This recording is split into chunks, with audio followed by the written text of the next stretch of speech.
Hello viewers, welcome to my channel myself Khadija. তো আজকের ভিডিওটা মেইনলি হচ্ছে যে একটা জিনিস কীভাবে মানে অনেক দিন থাকা জিনিসটাকে কীভাবে আমরা নতুন করে সাজিয়ে নিতে পারি এবং কীভাবে দেখলে আমাদের আরও সুন্দর লাগতে পারে, যে পুরনো জিনিসকেও এত সুন্দরভাবে সাজানো যায়। তো আমি ভাবছিলাম অনেক দিন থেকে কী করব, তো তারপরে মাথায় বুদ্ধি এলো যে এরকম একটা কিছু একটা করা যেতে পারে। তো ফার্স্ট আমি কী করছিলাম, ওটাকে একটু ভাবছিলাম যে প্রথমেই ধরেই তো কালার করা যায় না, তো পেন্সিল দিয়ে একটু ড্র করে নেব। তো সেটাই করছিলাম, পেন্সিল দিয়ে একটু ভালো করে সুন্দর করে ড্র করে নিচ্ছিলাম। তো পুরানো জিনিস নতুন করে সাজাতে কার না ভালো লাগে। তো তোমরা অবশ্যই আমাকে কমেন্ট করে জানাবে যে তোমরাও মানে তোমাদেরও এরকম ভালো লাগে কি, মানে পুরানো জিনিসগুলোকে কীভাবে নতুন করে সাজিয়ে নেওয়া যায়। তো আমি ফার্স্ট আর কি এই পেন্সিল দিয়ে ড্র করে নিচ্ছিলাম।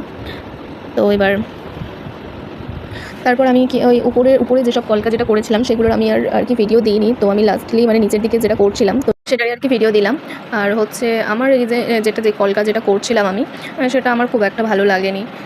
তো এই আর কি। তো আমি শেষমেশ কী করেছিলাম, ওটাকে মুছে দিয়েছিলাম, দিয়ে আবার ফের নতুন কিছু করার চেষ্টা করছিলাম। তো এবার হচ্ছে যে আমার হাত থেকে গেল সমস্ত হোয়াইট রঙটা পরে। আমি কাজ করলে কাজ তো বাড়বে, এটা তো স্বাভাবিকই। তো এবার আমি কি করছিলাম, ওই যেটা বললাম যে হোয়াইট দিয়ে যেটা কলকাগুলো করেছিলাম ওটাকে সম্পূর্ণ মুছে দিয়ে সম্পূর্ণ ওই জায়গাটাকে পুরো একটা মানে স্কোয়ার দিয়ে মানে করে ওটাকে পুরো ইয়েলো কালার করে রেখেছি, যে ওটার মধ্যে কিছু একটা রেড কালার দিয়ে করব।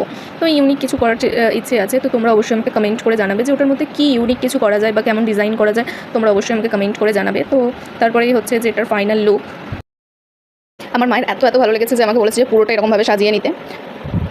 বাকিটা নেক্সট পার্টে। Bye bye.